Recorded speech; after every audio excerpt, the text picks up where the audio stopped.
कहते हैं सबसे ऊंचे सिंहासन पर बैठा राजा भी रातों को चैन से नहीं सो पाता अगर उसका मन अशांत हो। यह कहानी है एक ऐसे ही राजकुमार की जिसने देखा वैभव, पाया सम्मान, पर भीतर की बेचैनी ने उसे तोड़ दिया। जब सारे उत्तर बाहर नहीं मिले तो वो मौन की ओर चला गया, एक ऐसी यात्रा पर जहां शब्द नहीं सिर्फ शांति बोलती है। क्या सचमुच मौन में उत्तर छिपा है? क्या बिना बोले भी कुछ सीखा जा सकता है? आइए जानते हैं उस राजकुमार की कहानी जिसने मौन से पाया आत्मज्ञान। बहुत समय पहले की बात है। एक समृद्ध राज्य में एक राजकुमार रहता था जिसके पास सब कुछ था, धन, वैभव, ऐश्वर्य, सम्मान और शक्ति। महल की हर दीवार सोने से जड़ी थी, सेवक उसकी हर जरूरत के लिए तत्पर रहते थे और राज्य की प्रजा उसे एक दिन राजा बनने की कामना ली देखती थी। लेकिन उस राजकुमार के भीतर एक बेचैनी पल रही थी जिसे कोई भी वैभव मिटा नहीं सका। हर दिन वह सुबह आंखें खोलता तो मन भारी होता, हर रात वो रात बिस्तर पर लेटता लेकिन नींद नहीं आती। उसके भीतर जैसे कोई शोर था, विचारों का, चिंता का और अज्ञात डर का। राजकुमार अक्सर सोचता, जब मेरे पास सब कुछ है तो मैं इतना अशांत क्यों हूं? क्यों मैं भीतर से खाली महसूस करता हूं? समय बीतता गया पर उसकी यह बेचैनी बढ़ती ही गई। दरबार के विद्वान, योगी और वैद्य भी उसका उत्तर नहीं दे पाए। एक दिन जब मन की पीड़ा असहनीय हो गई, उसने तय किया कि उसे अपनी शांति खुद ढूंढनी होगी। राजकुमार ने अपने सेवकों से कहा कि वह कुछ समय के लिए महल से बाहर जाना चाहता है। बिना किसी शाही तामझाम के केवल एक साधारण वस्त्र पहनकर वह अकेला निकल पड़ा, उस उत्तर की तलाश में जो शायद धन या तर्क में नहीं था। कई दिनों तक वह जंगलों, गांवों और पहाड़ियों में भटका। अंततः वह एक शांत और घने जंगल में पहुंचा जहां उसे एक प्राचीन मठ दिखाई दिया। उस मठ में एक वृद्ध सन्यासी ध्यानमग्न अवस्था में बैठे थे।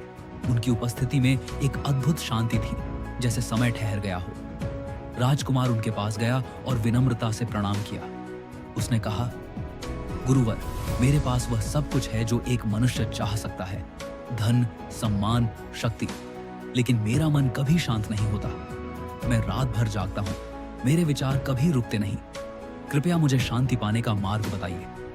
मुनि मुस्कुराए और बोले, राजकुमार, जो उत्तर तुम खोज रहे हो वह तुम्हारे भीतर ही है, लेकिन तुमने कभी उसे सुना नहीं।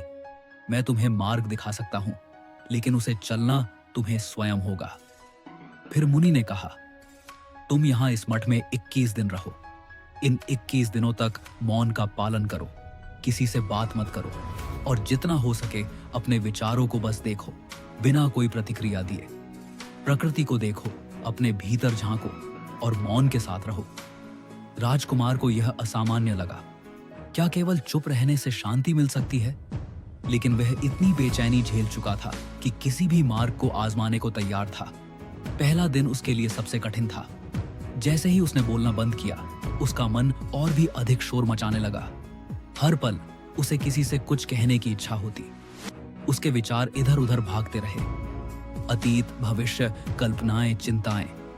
लेकिन उसने मुनि से किया वादा निभाया और मौन में रहा। दूसरे दिन से वह मठ के पास बने उद्यान में बैठने लगा। धीरे धीरे उसने ध्यान देना शुरू किया कि प्रकृति कितनी सुंदर और जीवंत है। पत्तों की सरसराहट, पक्षियों की चहचहाहट, हवा की नरम सरकती हुई आवाज, ये सब उसे पहले कभी सुनाई नहीं दिए थे। एक सप्ताह बीतते बीतते उसका मन थोड़ा शांत होने लगा। वह अब ज्यादा बैठता, देखता, सोचता नहीं, केवल महसूस करता। उसने पाया कि मौन केवल बाहर का ही नहीं, भीतर का भी होता है। 15वें दिन कुछ ऐसा हुआ जो उसने कभी महसूस नहीं किया था। उसका मन जैसे ठहर गया। कोई विचार नहीं, कोई चिंता नहीं, बस एक गहरा मौन जिसमें वह पूरी तरह डूब गया। उसने महसूस किया कि पहली बार उसकी सांसों की आवाज भी सुनाई दे रही है। उसने पहली बार अपने भीतर की शांति को छुआ। ध्यान करना अब कठिन नहीं रहा, बल्कि स्वाभाविक हो गया।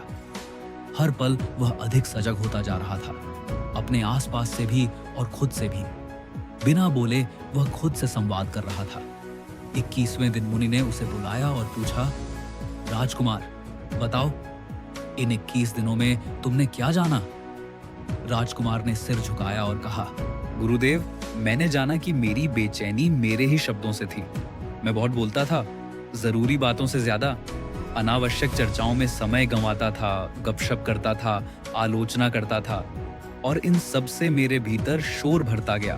मैं खुद को सुन ही नहीं पाया, लेकिन जब मैंने मौन को अपनाया तो वही मौन मेरा शिक्षक बन गया।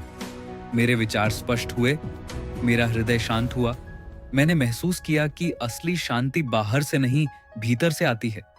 मुनि ने संतोष से सिर हिलाया और बोले, ठीक कहा। बहुत से लोग बेचैन हैं क्योंकि वे हर समय कुछ न कुछ बोलते रहते हैं, मौन की शक्ति को नहीं समझते। मौन केवल चुप रहना नहीं है, यह आत्मनिरीक्षण का द्वार है। यह हमें अपने भीतर की सच्चाई से जोड़ता है। वापसी। लेकिन नए रूप में राजकुमार ने मठ को प्रणाम किया और अपने राज्य की ओर लौट पड़ा। लेकिन वह वही नहीं था जो 21 दिन पहले आया था। उसका मन अब शांत था, उसकी चाल में स्थिरता थी और उसकी दृष्टि में एक नई गहराई। महल पहुंचकर उसने फिर से राजसी जीवन को अपनाया, लेकिन अब वह बहुत कम बोलता था। जब भी बोलता तो लोग ध्यान से सुनते, क्योंकि अब उसके शब्दों में मौन की शक्ति थी। सोच समझकर कहे गए, अर्थपूर्ण, सच्चे। उसने अपने जीवन में ध्यान और मौन को एक आवश्यक अभ्यास बना लिया। जब भी उसका मन अशांत होता, वह कुछ समय अकेले में मौन साधना करता। धीरे धीरे उसके निर्णयों में स्पष्टता आई, उसके संबंध बेहतर हुए और राज्य में भी शांति बढ़ी। प्रजा ने देखा कि उनका राजकुमार अब केवल एक नेता नहीं, एक ज्ञानी भी बन चुका है। इस कहानी की सीख बहुत सरल है। मौन केवल शब्दों का न होना नहीं है, यह भीतर की शांति का होना है। जब हम हर समय बोलते हैं तो हम खुद को सुन नहीं पाते। हम दूसरों को सुनते नहीं, केवल जवाब देना चाहते हैं। लेकिन जब हम मौन होते हैं तो हम सुनना सीखते हैं, खुद को, दूसरों को और इस संसार की निस्वार्थ ध्वनियों को। मौन हमें आत्मज्ञान देता है। मौन हमें सिखाता है कि शांति बाहर नहीं, भीतर होती है। आज के समय में जहां हर ओर शोर है, मोबाइल, सोशल मीडिया, बातचीत, बहस, वहां कुछ समय मौन में बिताना एक वरदान हो सकता है। सिर्फ दिन में 10-15 मिनट भी अगर हम चुप रहकर अपने भीतर झांकें तो हम बहुत कुछ जान सकते हैं, खुद के बारे में और इस जीवन के बारे में। तो अगली बार जब आप बेचैनी महसूस करें, जब मन अशांत हो, तो मौन को अपनाएं। हो सकता है वही मौन आपकी आत्मा को भी बदल दे, जैसे उस राजकुमार की बदल गई थी।